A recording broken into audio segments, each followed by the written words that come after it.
The 5th round of the European Rally Championship and a 5th different winner. Another local star winning. Let's have a little bit of a chat about that. Let's talk about the latest round of the ERC and the championship implications that come from it. Starting off with the winner. Is it surprising that Basso was up at the front? I don't think it was. The last time he won here on his home event was 2021. It's his 3rd home win. Was it his 21st or 23rd ERC win? The guy has just been competitive throughout his career, no matter what equipment he's behind the wheel of. From the starting in the Fiat Seicento to the Pirelli-shod Skoda Fabia RS Rally 2 he took this time. And it was a Skoda Fabia on Pirelli's 1st and 2nd. As Virginia Lenzi and Andrea Mabellini ended up coming across the line in 2nd place, only 3.7 seconds behind the winner. It was an all-Skoda podium in the end, Michelin's for the Fabia RS Rally 2 of Miko Marcek, who saw off Roberto Dapra by 2.7 seconds. Took the power stage win as well, Marcek, which goes well for his title bids. We'll talk about that in a moment. But the top 6 was rounded out by 2 other all-Italian crews. The Italians on Rally di Roma Capitale were great here. 5 of the top 6. 6 of the top 10. I think it was 6 of the top 8 overnight going into Sunday. When Andrea Crinola, the winner the last 2 times, ended up finishing 5th. Got a 20-second time penalty in the end for checking out of the regroup 2 minutes late. That cost him the win, because he's only 14.3 behind Basso at the end of the event. It could have been a 3-peat, but for a 20-second time penalty. And Simone Capitale was in 6th. Elsewhere in the Rally 2 class, rounding out the top 10, Efren Jarena, Mats Ostberg with Torstein Eriksson alongside. That is a monumental success for them, especially after the horrific crash that Ostberg had last year that sadly ended the career of his co-driver at the time, Patrick Barth. Had to retire early because of the injury sustained.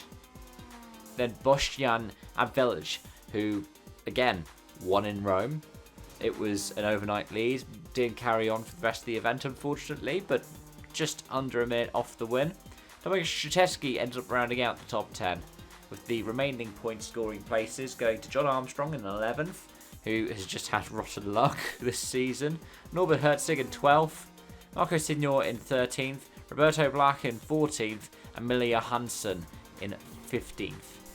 9 seconds clear of Jaroslav Kulton, who just about misses out on the points in this event to the Fabia Rally 2 Evo, the previous generation car of Milja Hansen, the leading Hankook runner. Elsewhere, there was rotten luck for various different drivers, chief among them Fabio Andolfi, who ended up getting a point-scoring finish but got excluded on the grounds of the differential for his T-Racing Toyota GR Yaris Rally 2. I'll be interested to see more about what that means in the coming days.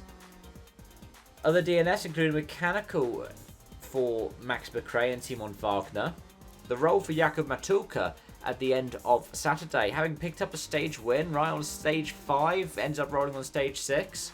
Simone Tempestini has to retire on radiator grounds, whilst there were 3 MRF cars out at the end of the event. Rupa Korhonen ended up having an accident on stage 12 and was out of the event. And that meant that the best finishing MRF shot runner was actually Jan Solons. 4 minutes 38.7 off the win, down in 17th place. In the support series, and it's 3 class wins in a row for Timothej Shabarovsky behind the wheel of the Fabia Rally 3. And I think it makes it also 2 in a row for the Fiesta Rally 3 trophy. And it was a convincing win as well. 2.5 minutes ahead of the next best driver in the class, the Clio Rally 3 of Hubert Kowalczyk.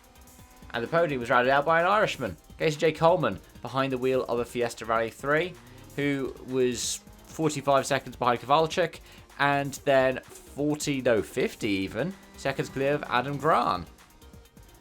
Rajesh Gajda was in 5th, then Ravanchak was in 6th, ahead of Laskovsky in 7th, and Taylor Gill, who had to Super Rally in 8th. But some consolation for Taylor Gill, the current Junior WRC points leader.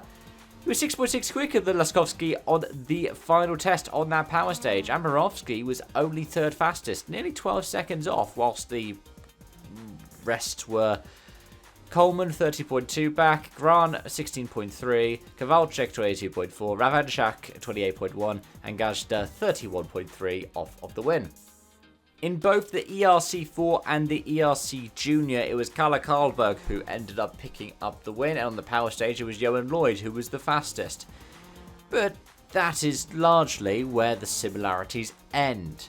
Jasper Varr, who was second in the Junior ERC, was not second in ERC4, as Giandrea Pisani ended up slotting between Jasper Varr and Kalle Karlberg.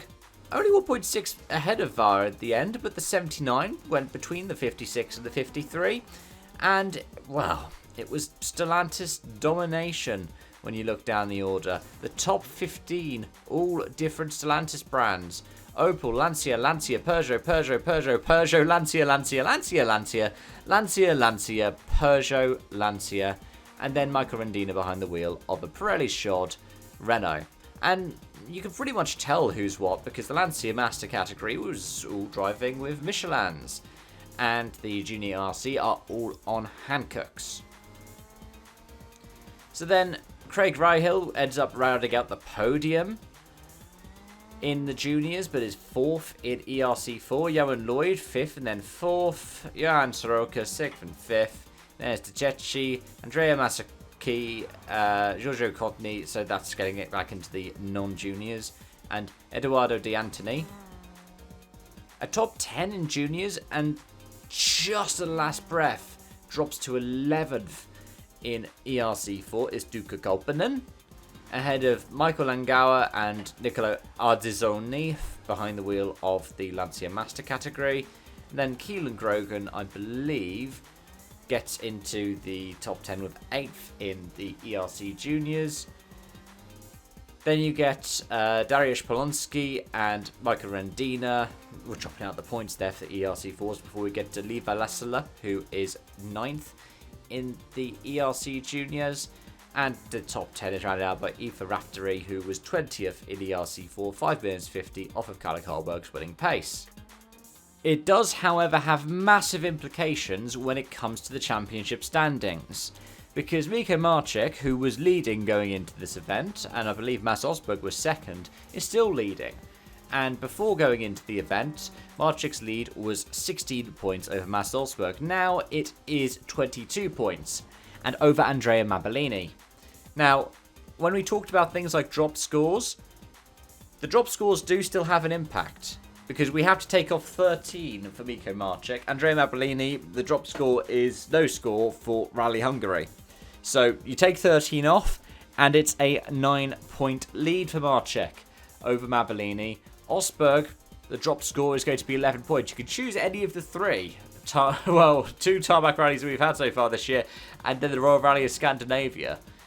So is realistically on 65. Still third in the standings though. Rupa Korhonen has now had 2 retirements in a row and is on 60. Isaac Rierson, no score in Spain or here in Rome, so is also on 60. John Armstrong is actually going to be staying on 54 because of a non-score in Spain.